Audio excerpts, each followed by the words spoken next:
Minutes late. My most humble and profound apologies to you fine people. Let's see today. We got Simmons, we got Sirianni, and we got Sanders. I remember somebody told me that I was studying Chinese. I actually wasn't, but somebody was who did told me that the Chinese people, they refer to the English language as the language of the snake because of all the S sounds we make in our language. And today certainly goes to that. Simmons, Sirianni, and Sanders. Those are the conversation pieces we're going to be having today. We're going to start it out with some Nick Sirianni conversations. But I just want to let me ask this question to the chat. And every once in a while I'll do this. I'll throw something out to the chat to open things up. When did you realize you were an adult? All right, if you're an adult, like, you pay your own bills and stuff. Like, if you're an adult, when did you realize that you were an adult? Or at least when you started adulting. We'll put it that way. When you started adulting. Because yesterday, I called the dump. Yeah, I called the place where you throw things away that are too big for the trash trucks to pick up. I called that number yesterday because, as you guys know, I'm doing demo in the house, so I got all this stuff, and you got to throw that away. I don't know it's a fee, but I wanted to know what the fee was, right? So I held it for a second. I was on hold. I was on hold with the dump, all right? And I'm on hold, and I thought to myself, when I first took my clothes to the dry cleaner, that felt like adulting. Like I was 30 the first time I ever went to a dry cleaner.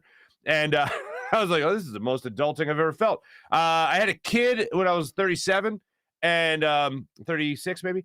And I had a kid, and that was adulting. But like, I love that's the greatest thing ever, being a kid, or excuse me, having a kid, because then you feel like a kid again a little bit.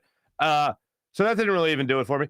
But on the phone with the dump, I was like, on hold with the dump, I was like, this is it. I'm an adult now. There's no more joy in the world. It's all gone now. But yeah, when did you feel like an adult for the first time? I want to know what the moment was when you did blah. You're an adult. Anyway, welcome into the show once again, Steven Singer Studios, ladies and gentlemen. So let's get into this the news that came out yesterday regarding Ben Simmons. Sixers back in action tonight, late tip-off, 10 o'clock. But here's what you got with Ben Simmons. Shams Charania of The Athletic took to the camera yesterday to offer some breaking news. And here's what Sham had to say to you. I'm Shams Charania here with breaking news presented by AT&T 5G. The Philadelphia 76ers are fining Ben Simmons for failing to travel on their 6-game road trip, sources tell me. Simmons believes that the team continues to try to force him back onto the floor despite his mental health concerns and are disregarding his mental health issues. But the team's positioning has been that until there's information otherwise from their mental health specialist or Simmons, that he should be expected to ramp back up for a return to the court. As Simmons' agent Rich Paul told me last week, this is no longer about a trade, but Simmons receiving the help off the court that he needs. But for now, the fines and the stalemate continue. So here's where we're at right now with Ben Simmons and this whole 76ers versus Simmons thing. Ooh, more S's, Sixers, Simmons. Here's where we're at. We are at a spot where the Sixers said, okay, Ben, we don't believe you to begin with. Then Ben said, well, I got these mental health things. And they're like, okay, all right, here you go. We'll play with you. We'll play the game. Here you go. We'll allow you the space. Just make sure you keep us updated. And I'm sure Ben Simmons and I'm sure Rich Paul and everybody, oh, yeah, sure, no problem. And then they weren't keeping them updated. And then when their medical people, when their mental health people spoke to them, they're like, I'm not so sure about this. And they go, all gloves are off. We're back to fighting Ben because, Ben, we don't believe you. And I understand why they want. Look, there you go. Just from an outsider's perspective, because none of us are sitting there next to Ben Simmons or sitting with Daryl Morey, and we're not listening. We're not in the room during his sessions, if that's what they are, Ben Simmons. We're not in the room with him as he is talking to a mental health expert. But the Sixers are pretty abreast of the situation. The Sixers knew the CBA going into this, as Daryl Morey so eloquently highlighted during Media Day in Camden just a few weeks ago. And they have a lot of information about this, and they're looking at this going, nah, we're fining you. Because There's apparently what I'm reading out of this, the Sixers are looking at this and going, oh, wow, Ben Simmons is depressed. He really needs help. Or Ben Simmons has intense anxiety or anxiety at all. He needs help. They're looking at this and going, you just don't want to play here. And not wanting to play in an NBA city is not a mental health status. That's not something you could diagnose and go, oh, well, this guy totally, no. Any athlete who ever didn't want to play in a city ever in their lives, that they signed a contract in and regretted it later, that's not a mental health status. That's not a mental health issue. That's you not wanting to be there anymore. And I don't know any doctor that would go, well, I prescribe for my prescription, trade. That would be what I would say, a trade. That would help him. No, I don't know any doctor that's signing off on that, unless it's a doctor that's in bed with Rich Paul or Ben Simmons and has something to gain for themselves out of this.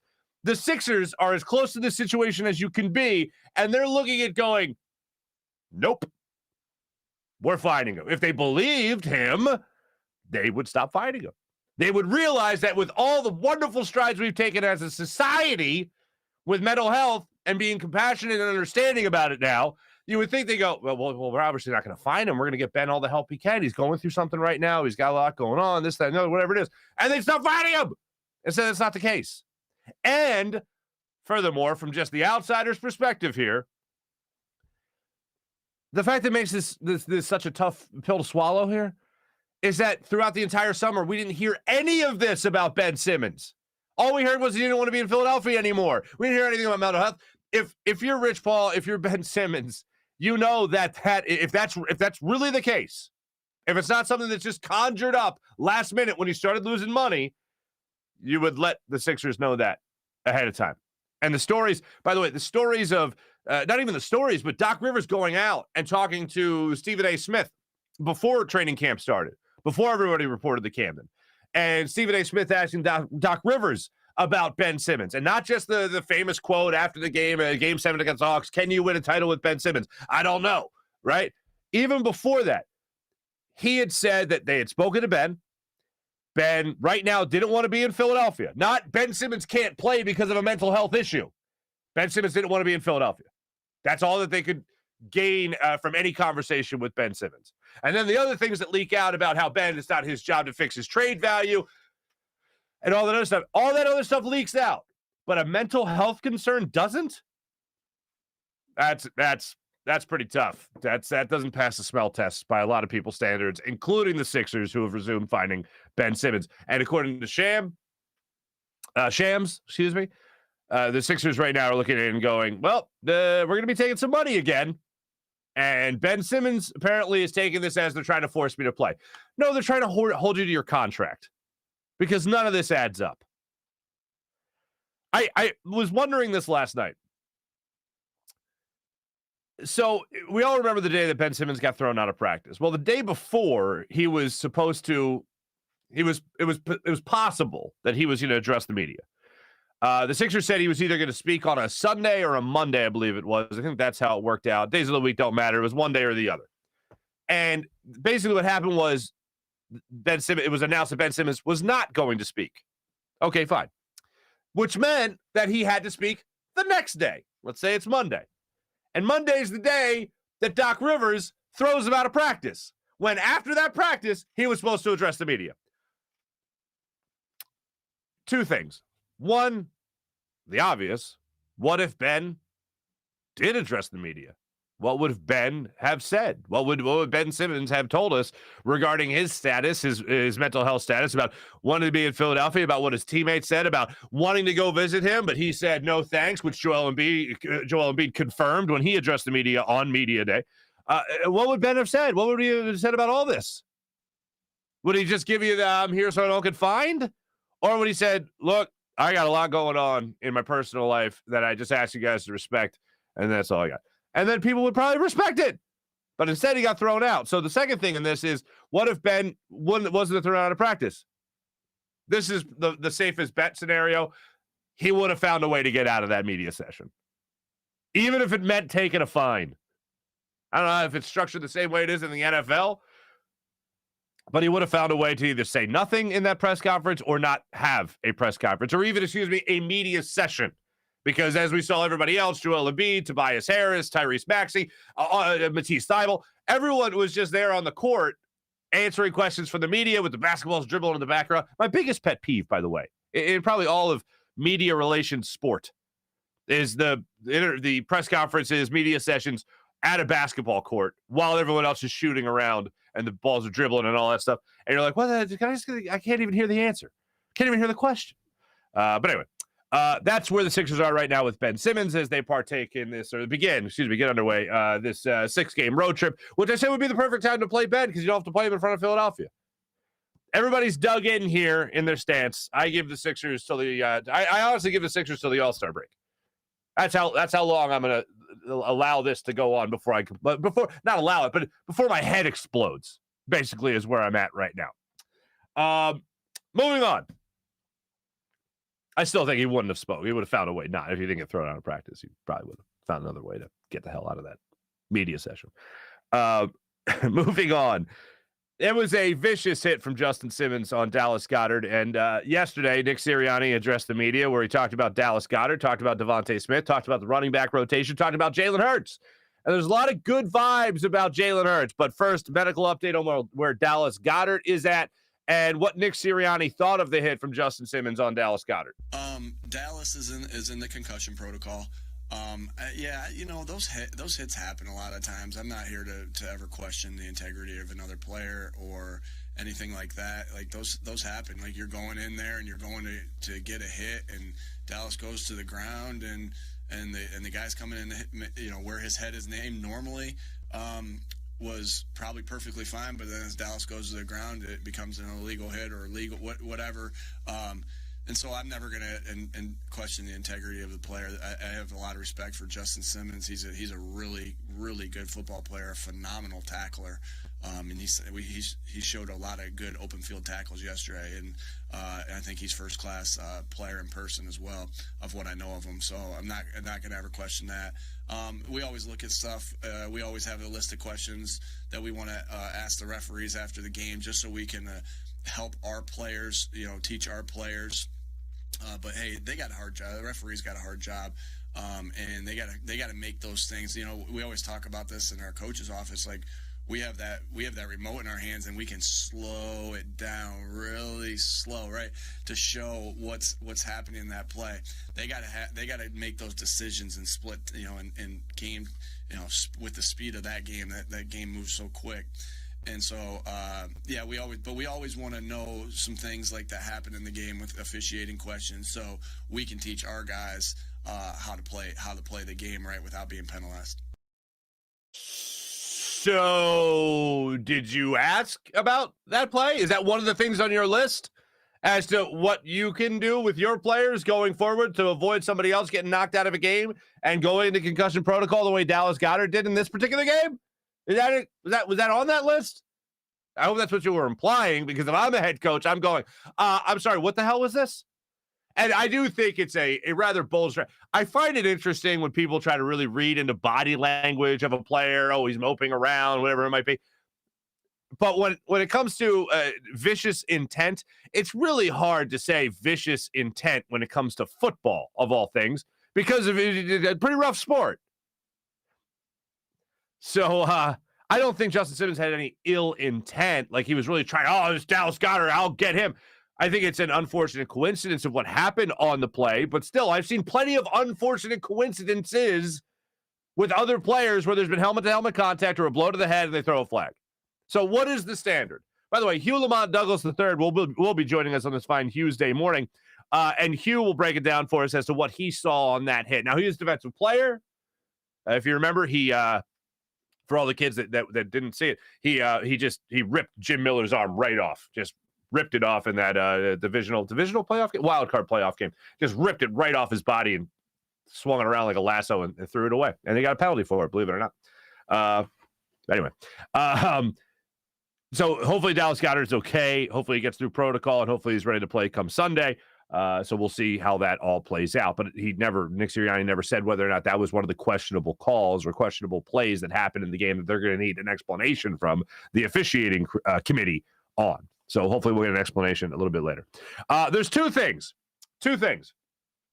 regarding Two players that Nick Sirianni gushed over. And when Nick Sirianni gushes, you're talking about a 3 to 4 minute answer. I've cut it down a wee bit for you just because I love you so damn much. He talked about Jalen Hurts and he talked about Devontae Smith. I just have the Jalen Hurts cut for you. But let me start with Devontae Smith. Devontae Smith, as I said yesterday with the Fox guys, I said he made a play like a man when he went up and got that football for his first touchdown. Patrick Surtain was on him, his old college teammate, and Jalen Hurts threw it up for him, trusted his receiver, and he went up and he got that play. I've talked before in the past about NFL defenders hitting quarterbacks, young quarterbacks for the first time, and how Hugh Douglas used to say and Ike Reese used to say, oh, let's see what happens when he gets hit by a man. And so a young guy coming up, let's see how he does when he gets hit by a man. Well, that was a man's play by Devontae Smith that a man wide receiver makes. Being aggressive, showing that your strong hand, showing your concentration, taking the challenge on a 50-50 ball and coming down with it for the touchdown. That's how a man plays. And yesterday, Nick Sirianni, when talking about Devontae Smith, the first thing he talked about wasn't anything to do with physical ability. It was everything between the ears. How smart he is, how aggressive his mindset is. He's not afraid to be physical. His physicality is becoming a new buzzword with the Philadelphia Eagles. That is off the charts. And it's all about his mental approach to the game and also being able to play through injury. We saw the Gronk arm brace that he had on. One thing that was very interesting, and we didn't get into too many of these cuts, but during the Chargers game, I believe it was, Devontae Smith was mic'd up. And he mentioned on the sidelines when somebody, I think, was using a massage gun on a bruise. He's like, you don't want to use that on a bruise, man. He goes, you don't want to do that. And I think it was Quez Watkins maybe said, you know something about it? And he goes, well, I majored in exercise science, so I think I know something. And I was like, damn, all right. Well, my man knows how to take care of his body. Good for him. And he's got the arm brace on. And apparently that was a worse injury than Devontae Smith really led on to, because one of the things Nick Sirianni did talk about in his press conference yesterday was how amazing it was that Devontae Smith was able to play through that injury and push and get those 62 yards, go up, get that football, make that cut for a second touchdown of the game and be able to give you 14 points on the board. That was pretty great. Apparently it was worse than Devontae Smith really led on, which is great because you want a guy that's going to fight through injuries. But it all started with the mindset, his mental approach to the game, and just how smart a player he is in getting open. It was a gushing. All it needed, it was a bouquet of roses at the end of it. The second person that he gushed about started to get some national attention yesterday. And it's not that people don't know who he is, because he's the quarterback of an NFL team. But yesterday on this program, we asked the question about Jalen Hurts and whether or not he is turning into Mr. Right and no longer just Mr. Right now. Will he be the starting quarterback next season? And I know that's cart before the horse type of question, but I mean, this is what we do in sports. We look at somebody right now and we go, what's the projection? Is the projection way up here or is it way down here? Is he going to be the franchise guy for the next 10, 15 years, or is he going to be a guy that we can't wait to get rid of? And I feel this year, and I said as much yesterday, through 10 weeks of this season, 14 starts in his NFL career, I look at Jalen Hurts, especially this season, and I see a guy that has only climbed in stock as opposed to dropped in value. I see a guy that's more on the uptick than he is the downtick. I see a guy who has only done stuff to help his cause in terms of being the future of a future franchise quarterback, the franchise quarterback of the Philadelphia Eagles, as opposed to a guy I look at this year and go, nope, definitely not it. I have seen more, maybe, than I have. Wow, this guy sucks. When can we get Minshew in here, please? Like, I haven't had that feeling yet. I've had the feeling of, all right, maybe, yeah, keep this going. More so than I've had the feeling of, so that Minshew guy seems hilarious. Can we get him going here? He's got a mustache, folks. So that's where I've been with Jalen Hurts. And then yesterday, I won't say friend of the show yet because he hasn't been on. But maybe next month, my buddy Dan Orlovsky will be able to grace us with his presence. Here's what Dan Orlovsky said yesterday, and I'm only quoting my own tweet here, not to be, that much of a narcissist, but just because it's the only way I put it in print. Sorry. Jalen Hurts starting to establish himself as the Philadelphia Eagles quarterback of the future. Let that sink in for a second. I find nothing wrong. Show it again. Nothing wrong with this statement. Jalen Hurts starting to establish himself as the Philadelphia Eagles quarterback of the future. Starting to. Starting.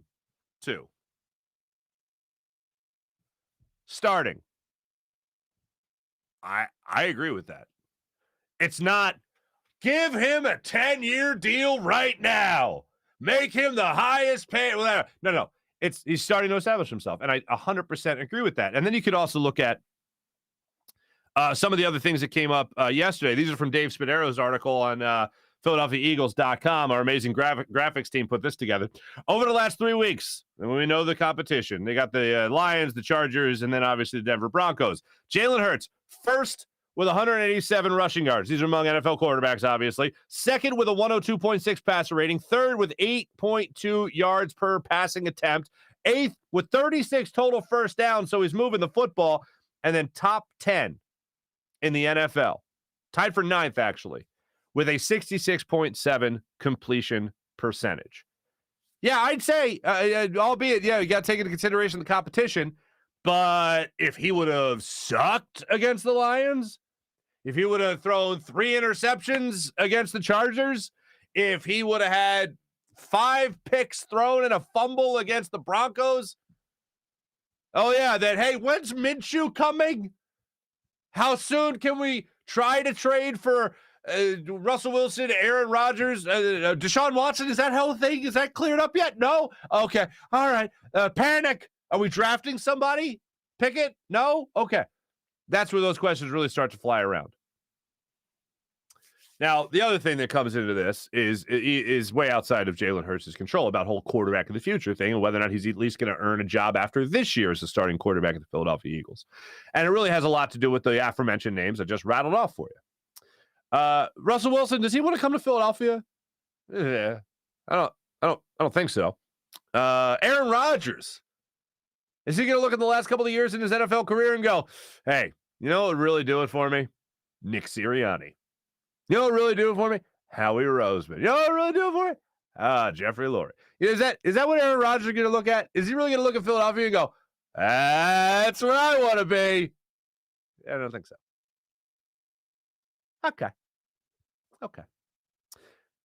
Is Pickett going to be the guy? Is he going to be the guy that is going to be the future of this? I don't think so. Right now, Jalen Hurts has to be better than what the Eagles could get with 3 first-round picks. And that is still pretty tough.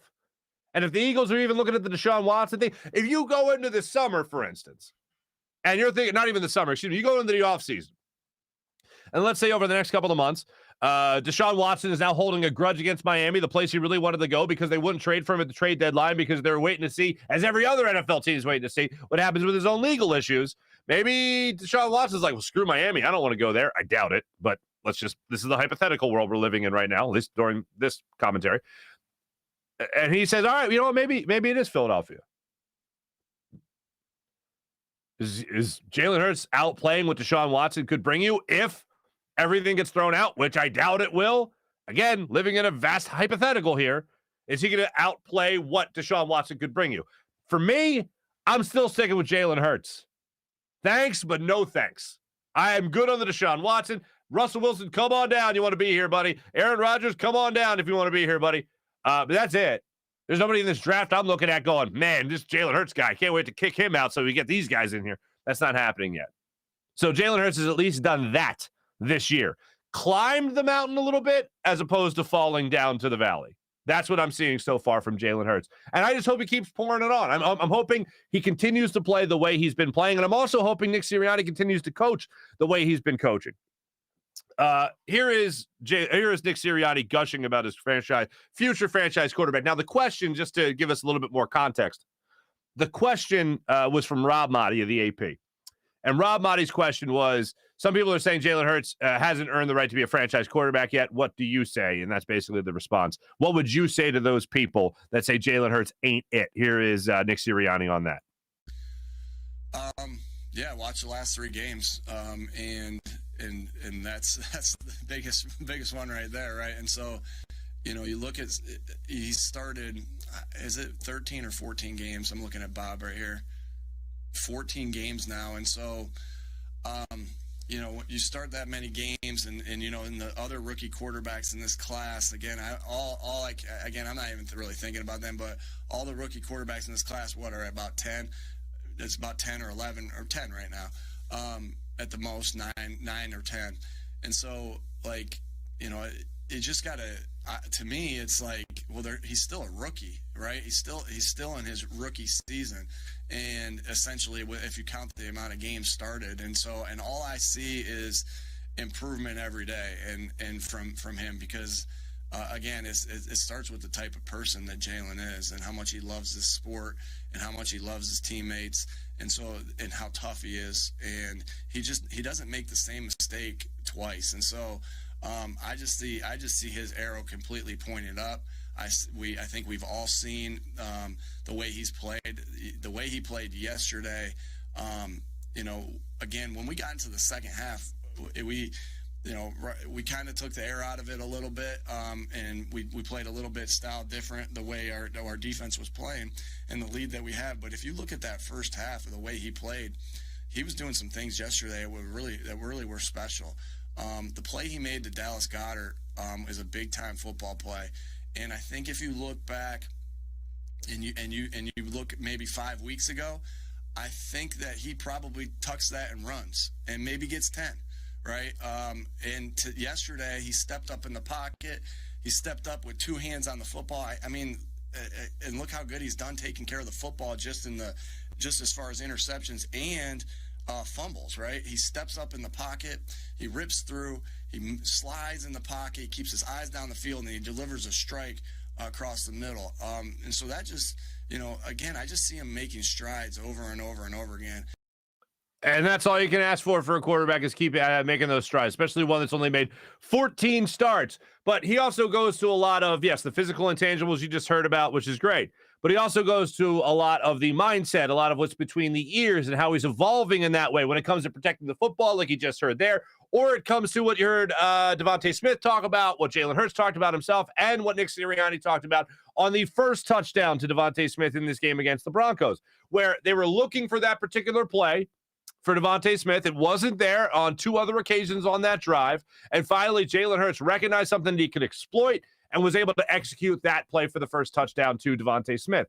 And that's what you want, and that's what, quite frankly, you expect from a quarterback. You want them to grow in the NFL. And now Jalen Hurts continues to play as he's been playing over these last 3 weeks, especially as it's going to become more meaningful.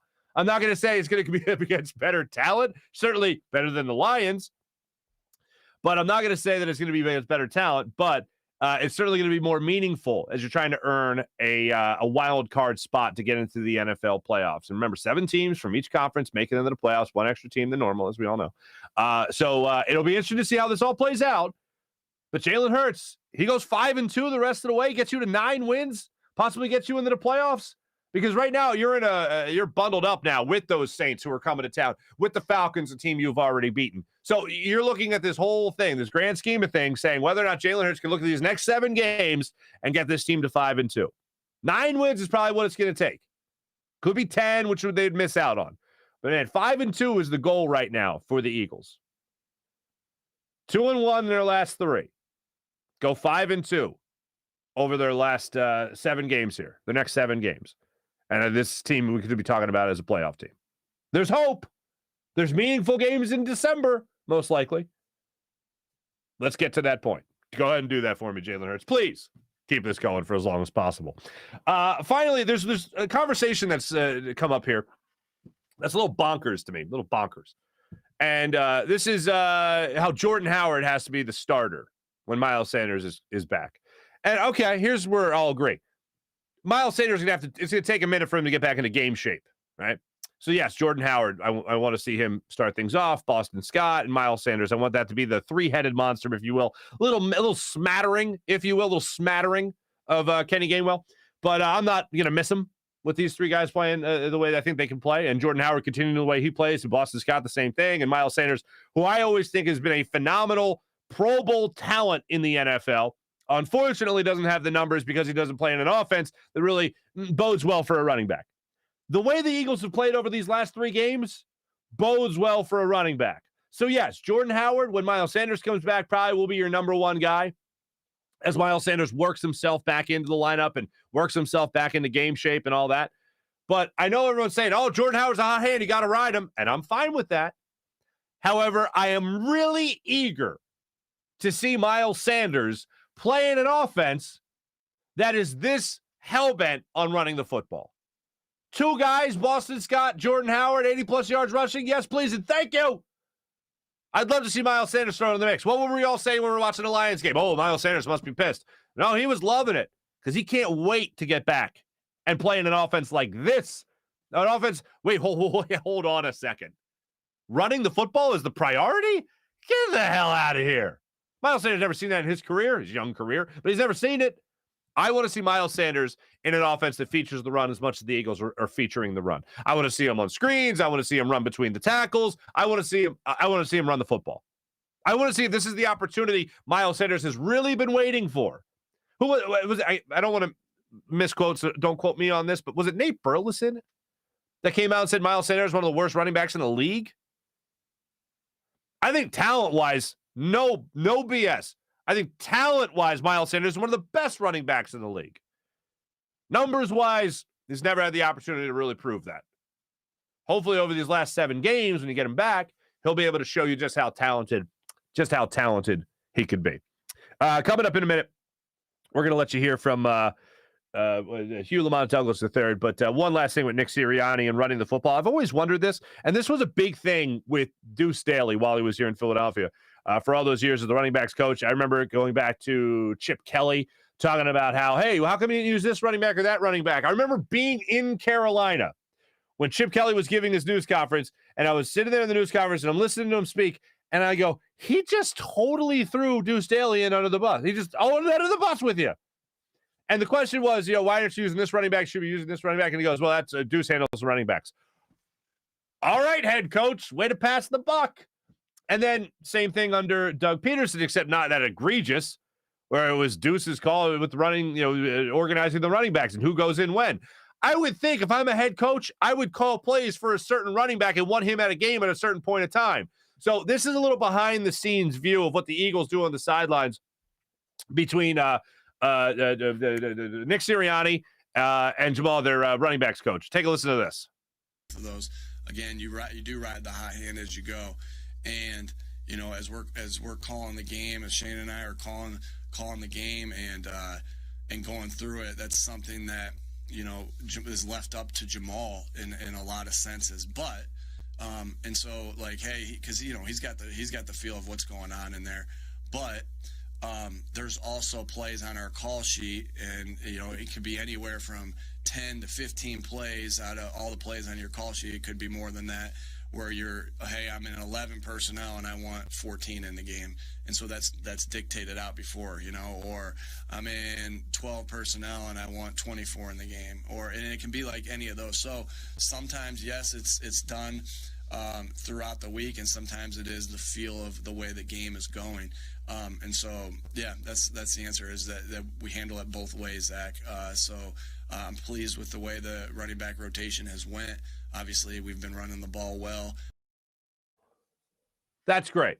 That's the most behind-the-scenes look we've ever had at how they decide what running backs are going into the game, which is always how I imagined it. But to be like, oh, no, they said the Deuce handles everything. I don't really think that was the case. I think the head coach will call plays based on a running back he wants to use and based on the game plan, which is exactly what Nick Sirianni just laid out there. So, hey, I actually agree with Nick Sirianni something schematically. Look at us.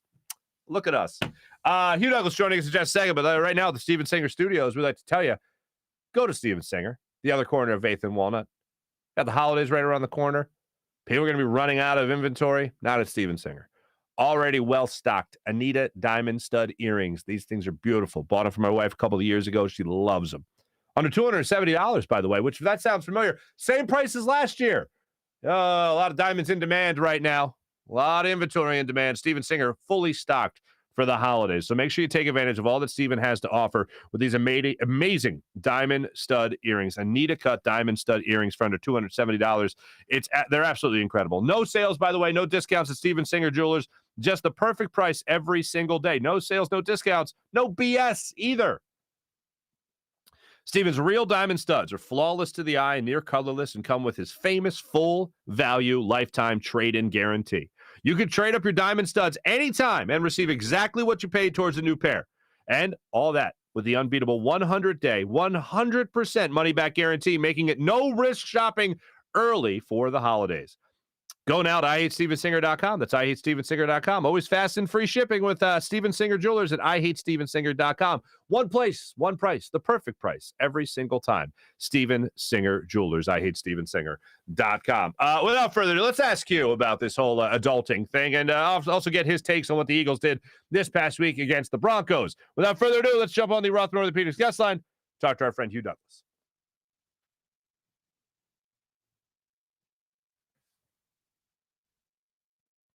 And joining us right now, the Rothman Orthopaedics guest line on this happy Hugh's Day morning, Hugh Lamont Douglas III. What's up there, Hugh? What's going on, man? How you doing?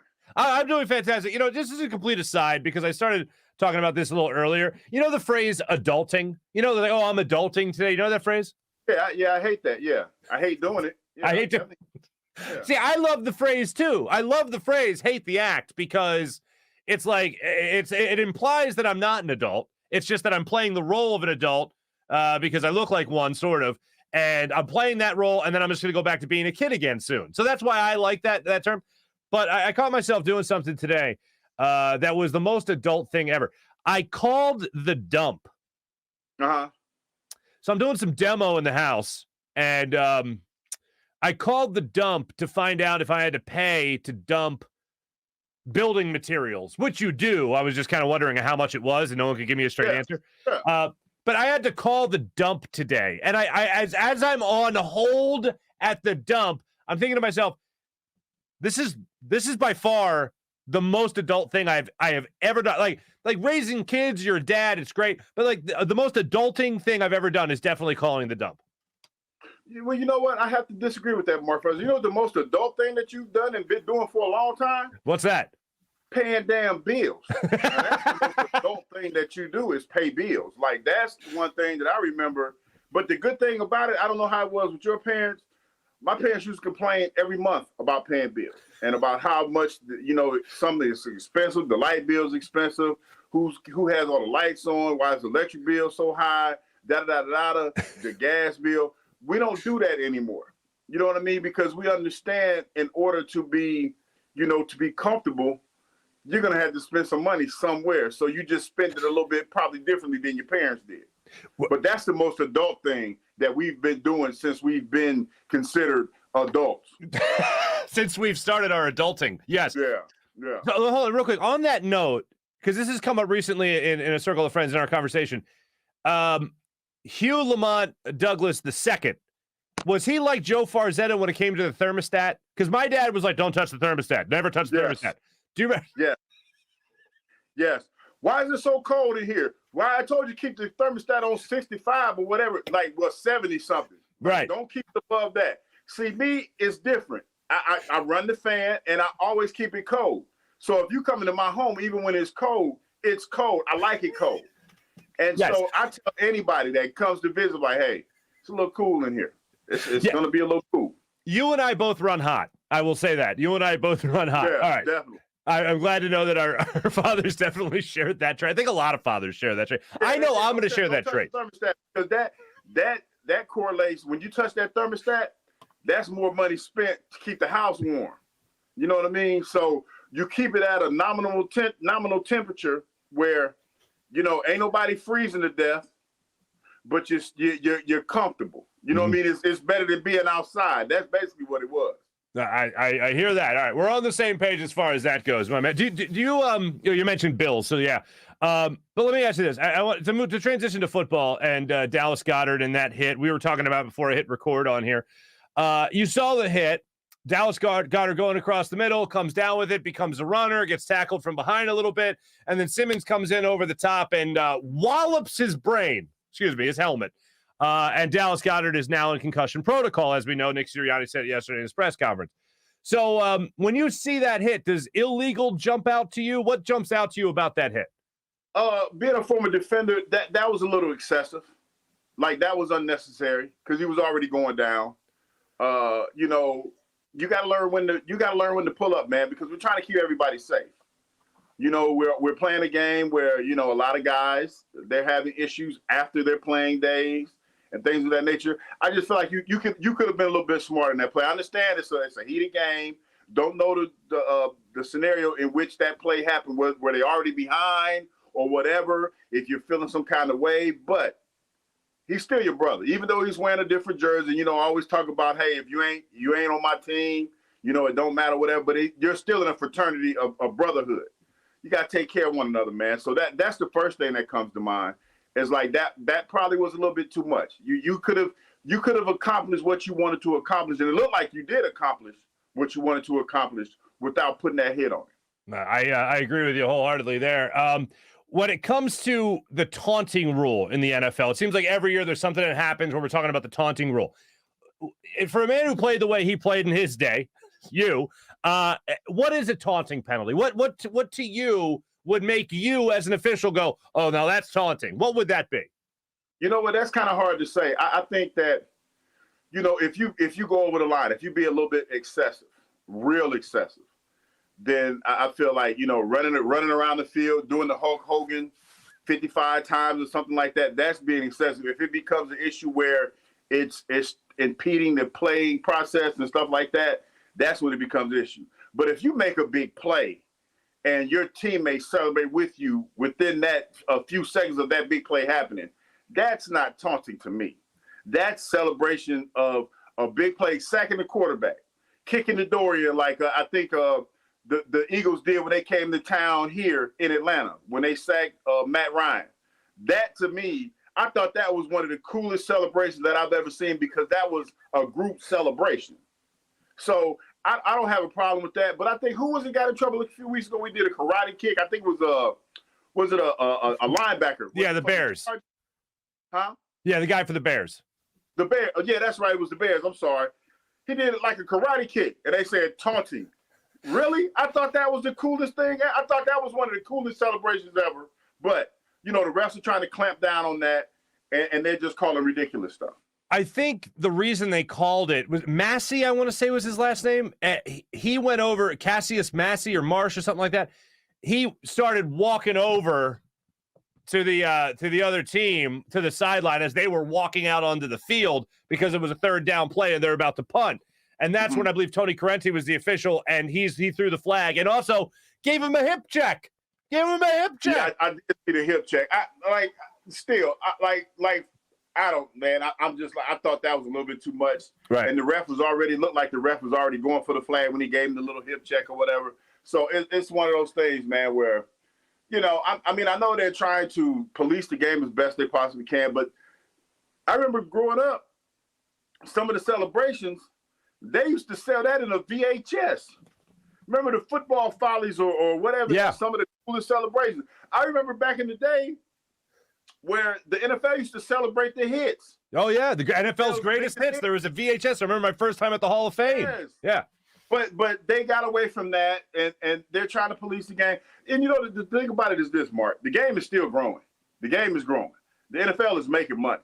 You know, they've allowed legal betting now. So now all of the things that they used to do to make the game so-called great or make it exciting, they don't have to rely on that as much as they used to. So they can police the so-called taunting more and things of that nature, because, you know, people are bet. Like, you go to when I went to Philadelphia, it was at the Link. They have a betting site right there at the stadium now. So it's different now. It's totally different. Totally different. Yeah, 17-game schedule. So look no further. Another playoff game added. Monday Night Football being added to it. Yeah. I want to ask you about Jalen Hurts. And while you've been in Atlanta, you've had Matt Ryan, you know, the entire time. But when you watch other quarterbacks, and when you were a player as well, watching Donovan come along, now the questions come up with Jalen Hurts. It was just said on national TV by ESPN's Dan Orlovsky, a man who I know pretty well and very much respect. He came out and said that Jalen Hurts is establishing himself as the franchise quarterback in Philadelphia. He is starting to establish himself as the franchise quarterback in Philadelphia. I'm looking at it and I'm saying he's definitely taking steps in the right direction. That I agree with. I am more sure about him possibly being the guy that I am him definitely not being the guy. I think this year he's only helped his cause in doing that, especially as Nick Sirianni has figured out his offense. But when you look at a quarterback and you watch a guy mature, like you watch Donovan McNabb mature into a franchise quarterback, and I know they were drafted totally different. One was to be a backup, the other was to be the franchise guy in Donovan. What do you look for in a young quarterback as they mature into that bigger role? I would say probably leadership. And I think that's one of the biggest things, leading the team, winning tough games, handling yourself accordingly throughout adversity. And I think Jalen Hurts has done all those things. The irony of the NFL is you look at him beating the Denver Broncos, the team that beat the Dallas Cowboys a week before. He goes in there and he handles business. That's what it's all about, Mark. But I'll tell you what, it's hard, like this day and age, when it comes to that position in particular, it is hard to figure out what intangibles coaches like when it comes to that position. Because, it's funny, I looked at the box score. He threw for like 168 yards, 2 TDs. Yeah, it wasn't huge, yeah. It wasn't huge. And in this day and age, it just all depends on what the coach wants. Now, is he a good enough player to win you football games? Yes. Yes, he is. But compared to what? Compared to maybe what Aaron Rodgers does right, on a week-to-week basis, compared to what Dak Prescott has done this year. The worst game Dak Prescott had with QBR rating was the one that he played against Denver. And did the game that he had yesterday where he basically lit the Atlanta Falcons up, lit them up like a Christmas tree. In the first half, lit them up like a Christmas tree. So it just all depends. Mm-hmm. And I think that's the tough thing about it, because you have, like, Jalen Hurts is growing into his position. And you have to ask yourself, is Coach Sirianni going to give him that opportunity to grow into the position? Or is it going to be one of those situations where, you still got 3 first-round draft picks? And the last time that I checked, those rumors about Deshaun Watson, they haven't gone away. Like, there was Miami was supposed to be hot and heavy on it. Yeah. And for whatever reason, those went away. I think a lot of teams are waiting to pull the trigger because they want to actually see what happens with the court side of everything. Yeah. But if you got to ask yourself, as well as Jalen Hurts is playing, if you have an opportunity to get a Deshaun Watson, do you take that chance? And that's the tough part about playing quarterback in the NFL nowadays. Mm-hmm. Is will teams wait on you to become that person? And I think part of it is, another reason is, Jalen Hurts has been he's kind of been forced to be that person out of necessity of the position. You know what I mean? You got rid of Joe Flacco. You have what's the Gardner Minshew? Yeah. Yeah, and things of that nature. So I think he's been forced, but I think as an NFL team, you're always looking to upgrade that. You're always looking to upgrade your team. So I don't know what they're thinking about him personally. Only thing I can go on is some of the stuff that I hear and read in the papers and everything. And it seems like he's trending in that direction, but you just never know. You really don't. Yeah, I'll say this. I think the best way to describe it is he hasn't done anything this year to lose that job. I know that. Yeah, but think about the quarterback that we've seen before. When they talk about, hey, well, he hasn't actually lit it up, but he hasn't done anything to make you say he's special either. Right. Not okay. saying that about Jalen Hurts. I'm just saying in general. In general, gotcha. So got to be clear. You saw the 2 touchdown throws that he had this past weekend. One was the jump ball to Devontae Smith. The other was the dart to the middle of the end zone to Devontae Smith, as he looked like he was running a little bit of a deep slant. What did you see in those 2 throws from that? From Jalen Hurts making them? You know what? The first thing that jumped up to me, you can tell he's comfortable with Devontae Smith. No question about that. Obviously, they went to school together, and I think that goes a long way. It have a successful quarterback. You got to have a target that you believe in, that understands you, that you can work with, and that's always great. That was the first thing when I saw both of those plays. That was the first thing that jumped into mind to me. Mm-hmm. It's like he's looking for him because he knows he's going to catch it. You know what I mean? And he knows what he can do, and he knows we can put it where Devontae can catch it. That's the first thing that I thought about.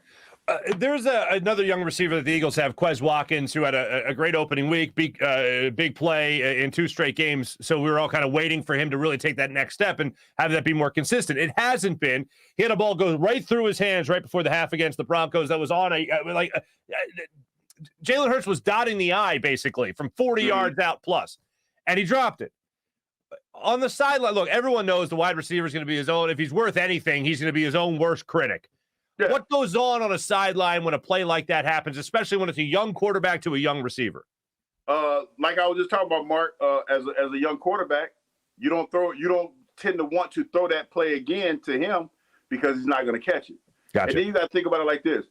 Jalen Hurts is in a situation where he even though it hasn't been said, he's trying to solidify that as his job as the Philadelphia Eagles starting quarterback. So you have to put the ball in the hands of people that are going to make plays. So when you throw a play like that the way that you described it was perfect. It was a perfect play. And you drop it, like, I might go back to you, but not in this situation because, hell, we need these points. We need to get on the board. We need to win this game. Now, next week, we'll see what happens. But right now, I have to go to the guys that I know that are going to catch the football. I mean, you hear stories about quarterbacks doing that all the time. Throwing to their number one receiver, to their number one guy, because they know that guy's going to catch the ball. Now, the way that you probably, get that trust back in the quarterback, hey, man, you better be out there shagging a lot of balls for him after practice and letting him know, hey, man, my bag, I got you. I'm going to get it next time. It's a symbiotic relationship, man. You throw the ball to the receiver, you got to catch it. You got to catch that thing. It's the old Steve Young quote. I believe it's Steve Young. Who's your favorite wide receiver? The open one. Yeah. I believe that's Steve Young. Basically, and you better catch it. And you better get the one that's open is going to catch it, right? Yeah, you better catch it. I will say this: I was all over Jonathan Gannon last week, Eagles defensive coordinator, and I am. Now, to your point, I was reading stories down here about him and how much everybody hated him. Like, yeah, I was reading stories. Yeah, it was pretty bad. That sums it up. That about sums it up. I got to say. It's so much so, I got to give a shout out to my man Joe Batter. They were asking Joe Batter. I saw a video of Joe Batter. They were asking him about Jonathan Gannon. And Joe has some strong words for him. Like, hey, man, he obviously doesn't know his personnel or something to that effect, he said. I was like, okay. Yeah, that was with John Clark, NBC Sports Philly, the Takeoff podcast. Yeah. Yeah. Yeah, he was great. And he was a great guest on that. And he had a lot of insight. And he was one of the people that actually came out and said, wow, Jonathan Gannon was so heavily recruited by so many different teams. Oh, this is shocking that he's not doing well in Philly. And then he goes out against the Broncos, and I can't believe it. I'm bitching and moaning to you last week about how Jonathan Gannon's not that aggressive. I talked to Quentin Michael about it last week as well. And Quentin Michael was like, yeah, there were a lot of blitzes, but they weren't really blitzes because you were only rushing 4. You got to rush 5, 6.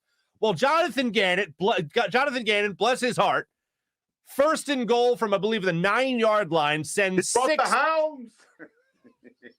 He brought the hounds. He did. He released the hounds, baby. Hey, that's you gotta love Philadelphia, man, because Philadelphia will pressure a defensive coordinator into doing what they feel is best. You have the most football savvy people in one congested area in ever. Everybody knows more football than the coach. Why aren't you blitzing more? Why aren't you dialing it up? Hey, that's what I'm talking about. Much better job. Pressure. Hey, man, that pressure in Philadelphia is real. It's real.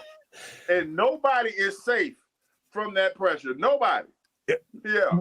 We are the people that pressure the defensive coordinator to make pressure happen on the football field. We pressure him into giving pressure. Definitely. Hey, man, you got to love it, though. You got to love it. Hey, he listened, and I'm pretty sure walking around the building and having people, the staff that work there that are diehard Philadelphia Eagles fans, because some of those people were working there when I played, so they're diehard fans, and looking at you like, so what up, dog? What's the business? What's going on? Like, what you doing? No, seriously, what you doing?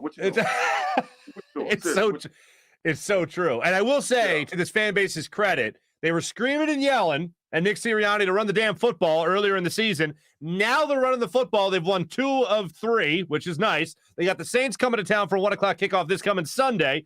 And this seems to be the new identity. Yeah, and the Saints are beatable. The Saints Yeah, are very beatable. But, they're coming off of 2 back-to-back losses, man. They lost to the Falcons, and they lost yesterday. I forgot who they lost to yesterday. But they're coming off of 2 losses. They lost by, I think it was like a point. So, yes. They're coming off a loss. What'd you say? Yes, you're right. Yeah, so they're gonna come, and they're trying to get back on their winning ways. I couldn't remember it either. But I remember blanking. I remember reading the Sean Payton story talking about how the refs blew it. That was one of the first things he said about who the refs were. Let me look. Now you got me having to look this up real quick. Yeah, here we go. Let's do our due diligence. Yes, because we don't want to give out any bad information. People are coming to us because we're in the know. That's the deal. Yeah, baby. And I'll forget in a heartbeat. Yes, they lost to the Titans, Tennessee. That was the Titans. Damn it. They lost to the Titans 23-21. Mm-hmm. So, they're going to be coming. They're going to be ready to play. They're going to be ready to play, and they're going to try to, punch you in the mouth. So you got to be ready for that one. They're coming off of back-to-back L's. Mm-hmm. Did you happen to see, last thing for you, did you happen to see Devontae Smith's celebration to his touchdown? I did not see his celebration. I saw that suit he had on, though. That green suit. Looking good. Them kids be dressing nowadays, don't they? I believe they would say he drips. He drip. Oh, drip. Okay, yeah, you got that drip. The swag. Yeah, drip. Don't ever let me say that again. Anyway, I don't use those words either. Devontae Smith scores a touchdown, and do you remember the movie Major League 2? You have no marbles. Yeah. Oh, okay. You're talking about was it Sirianni? What was his name? Serrano. Serrano. Yeah, Serrano. Now I was about to say Sirianno. I love that. Yeah. It would be better if it was Sirianno. Yeah. So he's running around. It turns out it's from the song by the Ghetto Boys. Let Him Hang Out, I believe is the name of the song. I know what you're talking about. Gotta let them hang. So hang out, whatever. So here's my thing. That apparently is now the motto of the Eagles. 3 weeks after Nick Sirianni was all about, we're like flowers, guys. We're like daisies. We're like flowers. No, we're like beautiful flowers. Now you're like bulls. You're like testicles now. You gotta let them hang. Hey, I see these a lot now. Like you had the guys that have trucks and they had the testicles hanging from the back of the truck. You got to do that, man. Hey, listen, sometimes you just got to, you got to let them hang. You got to let them hang. Hold on. Let's add to this, okay? Let's add to this. Go ahead. Tell me one more time. I'm going to give you a real live spit take here. Here you go, right? No, go ahead. You got to let them hang. Sometimes you got to let them hang to the floor. What was that? You got to let them hang to the floor. Good God, man. God damn, I love you. Hugh Lamont Douglas III. Oh, real quick on those Atlanta Falcons, because you've seen the Saints. You said the Saints were beatable. How do you beat the Saints? What's the best way to do that aside from the fact Trevor Simeon is their quarterback? Trevor Simeon is the quarterback. Make him play quarterback. I mean, bottom line, they which was kind of strange because they started off running the football and they were running for like 9 to 10 yards a carry, like at the beginning of the game. And Bob shut that down. And when Trevor Simeon started to play quarterback a little bit, that's when they tended to get in a little bit of trouble. Matt Ryan had a hell of a day too. Yeah. I will say this though, they did start to come back. They mounted a comeback towards the end of the game, but Cordell Patterson and Matt Ryan hooked up for a beautiful pass and were able to put the game away. So, yeah, but they're going to be a little salty though. They're going to be loaded for board. Hey, Eagles got testicles, man. What do you want from me? They got them big. They let them hang. You got to let them hang, man. Let them hang. His name is Hugh Lamont Douglas III, 92.9 The Game in Atlanta. Eagles legend, Hugh Douglas. Thank you, Hugh, for joining us on a fine Tuesday morning. Holla. I'm a humble man, folks. I'm a humble man. But I will tell you, that was the single greatest spit take in the history of anything ever on camera. I am a humble man, but I have to profess that was the single greatest moment in spit take history. Thank you very much, Hugh Douglas III. Join us on the Rothman Orthopaedics guest line. Appreciate it most humbly. Let me tell you about the great people of Rothman Orthopaedics. And by the way, the touching the thermostat thing, that might as well be your bar mitzvah, your confirmation, whatever rite of passage you have in your own religion or way of life. It doesn't matter. If you touch the thermostat with zero guilt or looking over your shoulder, congratulations, you're a man or a woman. You have grown into maturity, basically, if you touch that thermostat with no regard for who might just appear. I think Seinfeld's line is, first time he touched the thermostat, he was 28 in a hotel, and he thought his dad was just going to appear. Hey, who touched the thermostat? As I told you guys before, I'm really crushing Seinfeld right now on Netflix. Hey, but let me tell you about Rothman Orthopaedics, who sponsor our great guest line, and right there, Hugh Douglas, as a matter of fact. When you have an orthopedic issue, you need a physician who eats, sleeps, breathes orthopedics. You need an exceptionally specialized Rothman Orthopaedics physician that not only specializes in orthopedics, but each of their physicians only focuses in on one area of the body, which means you can have the confidence to get past the pain and be what you were. Visit them in one of their 30-plus locations in Pennsylvania and New Jersey, including 4 orthopedic-only urgent cares. Learn more at RothmanOrtho.com. That's RothmanOrtho.com. You want to get the advantage over your sportsbook? You need to download the BetQL app, the only app where you can make the smart bets. Their best bets computer model scans over 350,000 unique bets per year to give you the best bet recommendation for every game across all major sports. And they give you the reasoning behind why you should place that bet. Their model covers everything from point spreads, over-unders, and player props. You don't want to use the model or prefer to do your own research? BetQL has all the necessary tools for your betting research needs. Sharp data, line movement, team summaries, lineups, injuries, breaking news, even a leaderboard to help you track your own success. Make sure you go to the App Store right now or Google Play Store and download the BetQL app.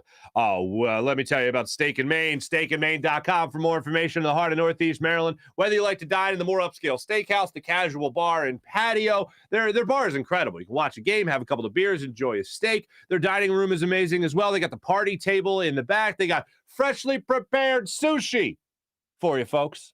Fresh cuts of meat, fresh seafood. The place is amazing. Open every day for lunch, dinner, and Sunday brunch. And listen to this. My man, Tony Cavada, knows what he's doing, okay? Runs the place, head chef. This man knows what he's doing. 2-pound tomahawk steak. You're welcome. All right? That's what you need when you go. What's the line from Kicking and Screaming and Jim Harbaugh? I had a vitamin this morning. It's called a steak. All right? 2-pound tomahawk steak from Steak and Maine. Pair that with a fine Pinot Noir from Cavada Cellars Wines. The Cab is also delicious. I don't talk about the Cab enough. Cab is fantastic. But when it comes to this steak, 2-pound tomahawk steak, my favorite thing. Crab dip, a little sushi, a little eagle roll, as a matter of fact. It's a great time. Make sure to check it out, steakandmaine.com for more information. The WinView app. I was talking to my brother about the WinView app just last night. It's a great time. He's now on it. The only game where fans can take on other fans and end the debate once and for all. Who's the biggest sports fan? Have those friends and family who think they know everything about sports. Play them in a WinView contest and have them walk the walk. See if they can do that as well as they talk the talk. You want to break the monotony of family dinners and get-togethers, Thanksgiving, play a little quarter of Monday Night Football in WinView. Challenge a friend and put a little extra layer of competition in your fantasy football league. When you're tracking the games on Sunday or throughout the week, make sure you are having a good time with the WinView app. It's not a sports book, not daily fantasy. It's a social gaming app where you can win real money prizes for making predictions on the games that you love. So make sure you check out the WinView app. Also, let's not forget, ladies and gentlemen, about the amazing people at PHL Sports Nation, Philadelphia Sports Nation, enhancing your Philadelphia sports fan experience. Hopefully you're covering all the Ben Simmons controversy, all that going on right now in the Eagles season with the PHL Sports Nation. That's Philadelphia Sports Nation, PHLSportsNation.com. Now let's check our comments. Let's chat it up a bit, shall we, with our social media check-in, brought to you by Steak and Maine at steakandmaine.com. Lead it off right here. April, happy Hughes Day to you. Kevin, good morning to you. Cody, good morning. Mally, what's poppin'? Mopar, what's happening? Good morning, Farzy. Today is National Check Your Wipers Day.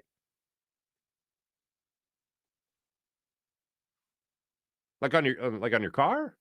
Check your wipers day? I mean, I assume that's what it is, unless I'm missing the lingo somewhere.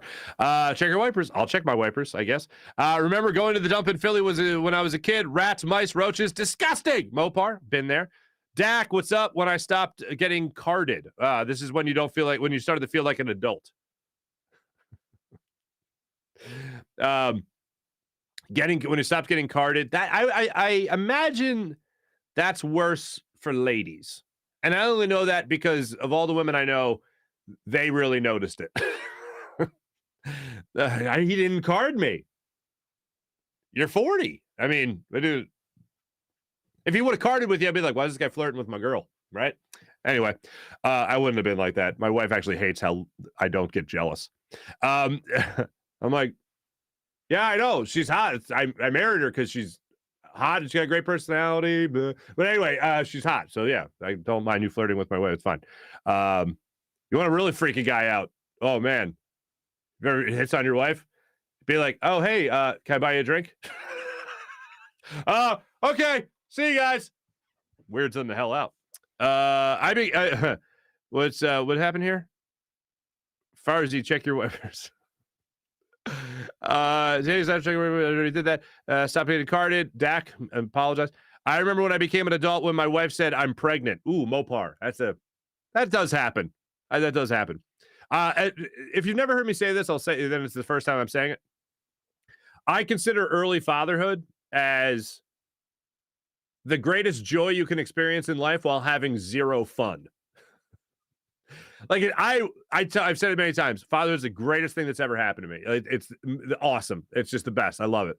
But it's not like you're getting a bunch of guys together and be like, all right, guys, bachelor party. All right, we're going to do steak and Maine.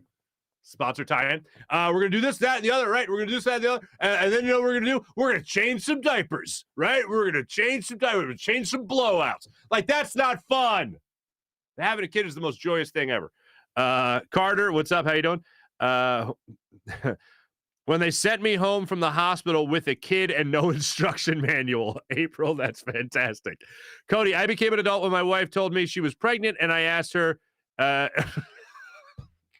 Cody, let's see here. Got to be, this is the Farzy party. Benny, very nice. How are you? David Poiron, I think I'm saying that right. Poor Paul, greater than Rich Paul. I get it, and I see what you did there. We feel bad for him. Nope. F. Richard. Brett, thank you. Benny, when Ben told Sweet Matisse not to come out to LA. When Ben told Sweet Matisse not to come out to LA, that crossed the line. I agree. Thank you, Benny. David, what's popping? Mally? Sal? What's going on? You're more patient than me. I'm with Mally. Tired of hearing about Ben Simmons. I don't blame anyone who's tired of hearing about Simmons. Richard Simmons has a spin class at the local YMCA. Does he, Mopar? Fun fact. First autograph I ever got in my life was Richard Simmons. I want to say it was 1988. I was living in Rochester, New York, where we lived for about 3 years. We moved from Ambler to Rochester, New York for 3 years. Both my years of kindergarten, my 1 year of preschool. Oh, yeah, I was on a fast track real early, folks. And my mom was like, Richard Simmons is going to be at the mall. And I was like, what? Who? And she's like, the workout guy, the sweat of the oldies person. Now my mom sounds like Seinfeld. And she's like, we're going to the mall. And I'm like, okay. I'm like 4 or 5 at the time. And we go to the mall, and I'm standing there. And I guess my mom thought that they would, like, there's a long line at the mall for an autograph from Richard Simmons. And Richard Simmons comes out, and there's cameras and paparazzi in Rochester, New York. His place was right next to the Ground Round. And Richard Simmons is walking out, and signing autographs. People are handing them stuff, and my mom hands me a piece of paper and a Sharpie, and Mr. Simmons signs it and puts a jump rope around his name. I remember that. And he hands it back to me. Here you go, kid. And I give it to my mom, and she's like, Richard Simmons! I'll never forget that as long as I live. Second autograph I got was Randy Milligan, former first baseman of the Baltimore Orioles. Anyway, that's a whole other thing. Only takes PJ 15 seconds to gush over his Wayfair kids. Nate! It's not the Wayfair kids you're thinking of. They're interns. Where do you get your interns? Thought you were friends, Nate. Oh, that's PJ with a nice job. Julian, what's up, Julian? Nate, PJ really running it. Okay. Julian, classy. PJ doesn't have bouquets of roses when he's done gushing. Come on. John Cheeseborough. What's up, John? Mopar, as long as Howie Roseman is here, no future quarterback really wants to be here in the Philadelphia Eagles. Yeah, I don't disagree. Take the Flyers hat out. Oh, Brett. I'm glad it's okay. So let me just show this one more time, just for reference. Okay, check this out. Here is Dallas is in the concussion protocol. Those hits happen a lot. Nick Sirianni is doing something there I call cross-dressing. He's wearing the Eagles shirt with the Flyers hat. Now, ladies and gentlemen, you might think that you're really showing your pride in your city and your teams, right? When I like to refer to this, and I got to give credit where credit's due, Joseph A. Wachter Jr., producer of the WIP Morning Show, friend of mine and very talented human being, he pointed this out to me, and 15 years ago he pointed it out to me, and it's never left my brain since. That's cross-dressing. You pick a team, and you stick with that team. I never combine teams. Oh, no. Never combine teams. That's cross-dressing. One at a time. And also, I got to tell you, I would never tell anybody else what to do here, but I believe there's certain rules. So, like, I don't wear a jersey with my name on the back. That I did once or twice, but that was because I was hosting an event for the team or the league, and they give you something. They give you a jersey with your name on the back. So that's a little different. But I don't go to games with that. I don't even go to games wearing the jersey of a player that I'm older than. That's a little rule I have. And that's how I like to live my life. But I also don't believe in going to like a Flyers game and wearing a Phillies shirt or an Eagles game and a Flyers shirt. Like, this is a weird little give and take there. But then again, that's just me. Sean, what's going on? Zach claims to be Bobby Hoying's cousin. And I'm not going to. I used to tell people when I'd hang out with Hugh Douglas that I was Coy Detmer. So whatever. But I believe you, Zach. Don't believe me. Bird Gang, what's up? You and I are talking later. What's up, buddy? Zach Hoying, what's up? Sean, one more time. For some reason, I sometimes can't find today's Farzy show, not right away, even though I'm subscribed. What the hell's going on in this universe? Carter says, Hugh, daddy. Scoop, there it is. Scoop, there it is. Sprinkles. Mopar, fine commercial. Sup, peeps? Late to the party. What's up, Cecil? Welcome in. I had to adult. My newborn can't feed herself, which is annoying. Kids, right? What the hell, man? Everybody hates Chris. What? Terry Crews. Ultimate 30. Ultimate thermostat cop. Gotcha. Really enjoy Terry Crews. Brian, illegal. What, to touch the thermostat? Definitely should be illegal. Oh, illegal hit. Yes, on the Dallas Scouter, no doubt. I need a Hugh beard. Morning, folks. World coming down. We all need a Hugh beard. Mopar, World, he reminds me of the guy from Tag Team Geico commercial.